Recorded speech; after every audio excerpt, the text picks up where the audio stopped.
everyone. I would like to first just share and celebrate with everyone that with the help of Podcasts for Dummies, I am making my first podcast. I am very excited about it. I am going to share with you some of my highlights from my reflective project paper. I reflected on my progress in the areas of my experiences with diversity, my beliefs and attitudes about working with English language learners, my own teaching practices, and how I plan for professional growth and development beyond this class. So firstly, overall throughout my life, I have had very few interactions with individuals from cultural and linguistic backgrounds different from my own. Recently, I have significantly increased the frequency of these interactions, and I now actively seek out the opportunity to engage with others who are different from my background. I have also worked to seek out opportunities in my community to have culturally diverse members become a part of my work and outside life. My family, my mother and father especially, were instrumental in shaping my perspectives about individuals who were different from me and my culture. My mom, she was very open-minded person and always encouraged my sister and I to have new experiences and see the world. And my father was quite different. He was much more closed-minded, very Midwest traditional guy in most areas of his life. I really related more with my mom's perspective and fortunately adopted a very open-minded point of view. I have an interest in learning about new cultures, and I believe that because of my continued education that I have that my mother never had the chance to receive, I have now surpassed her in my understanding of cultural and language differences. However, this perspective did not happen overnight. I have always been understanding of different races, but I did hold significant prejudices against people who did not speak English in America. I felt that they were responsible for learning our language because they came to our country, and that it was not our responsibility to offer help or conveniences to them. This was the position of my family and all of my family members. It was talked about frequently. But through my education and diversity classes especially, I have come to realize that this is not true, and I've really opened up myself to the new perspective of understanding and accepting those who speak a language other than English. And really, I now hold a deep respect for their accomplishment, and I'm often envious of their bilingual abilities. And this is translated into my teaching as well. I offer a more flexible classroom environment where students are welcome to speak their native language and use it in reading, writing, group work, however they feel they need it. I would like to now transition to my own teaching practices. So when I took the time to really reflect on my teaching practices, they were not as in line with my personal beliefs, feelings, and values as I thought they were originally. And it is hard to admit that I have not been serving all of my students equally in my classroom. And it really was done unintentionally and from a place of ignorance and unwillingness to honestly evaluate my teaching practices. And this class has been an eye-opening experience and will certainly cause change to my instructional practices in the future. So in terms of my teaching practices for ELL students specifically, in my lesson plans, I always wrote in uh, specifically what I wanted to do for differentiation for all types of learners. And this was a positive step that I negated by the fact that I generally resorted to writing in the same types of differentiation over and over until it was no longer as effective. I needed to spend more time being thoughtful to all the needs of all of my learners, and not just learners who were academically successful or had been raised in my shared culture. Despite my lack of effective differentiation, I did allow the use of different languages and speech in the classroom.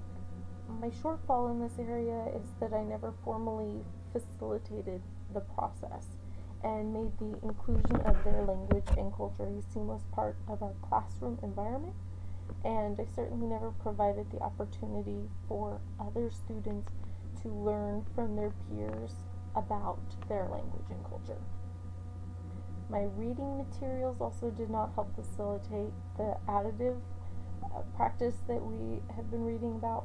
My materials were fairly monocultural, with only a few options from diverse perspectives or authors.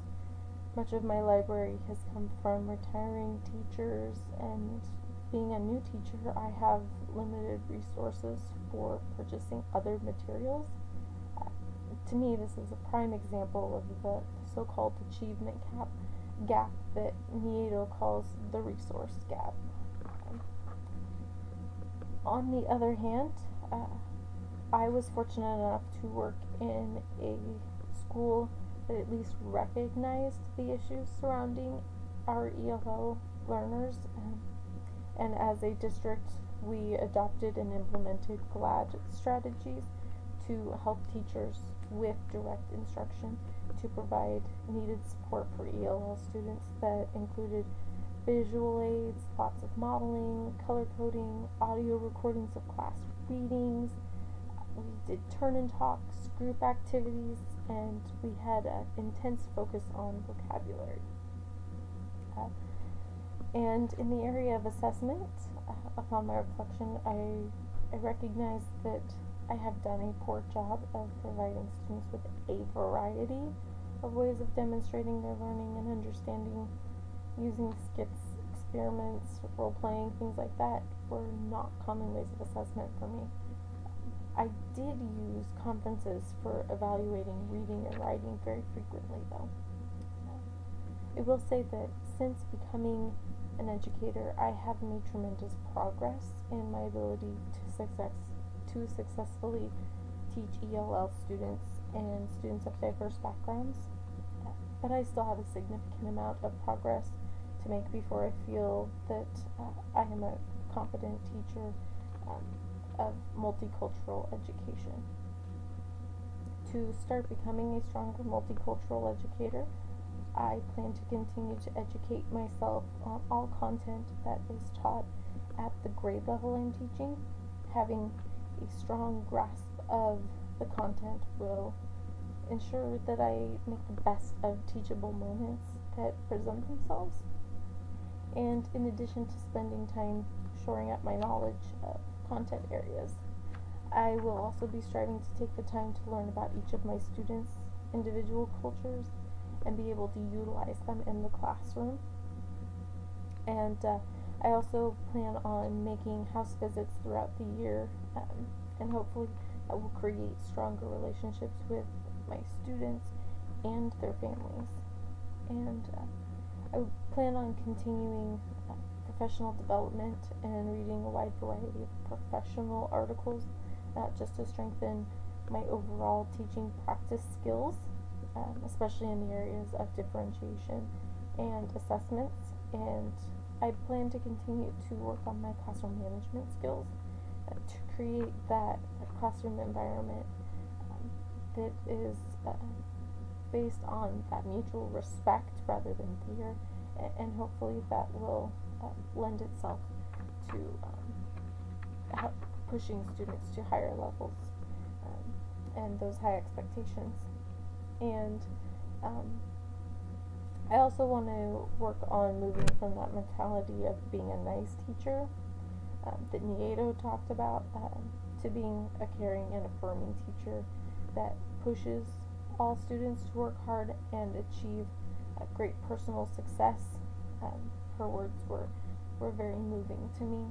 Um, Lastly, my ultimate goal is to become a strong advocate for all ELL students and students of diverse backgrounds.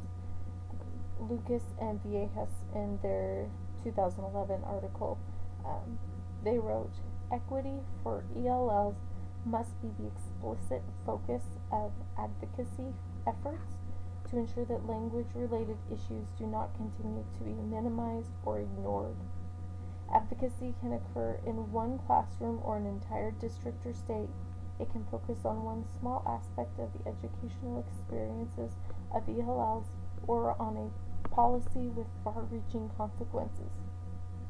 Advocacy can focus on any of an array of issues, including adapting instructional materials and teaching practices to meet ELL needs.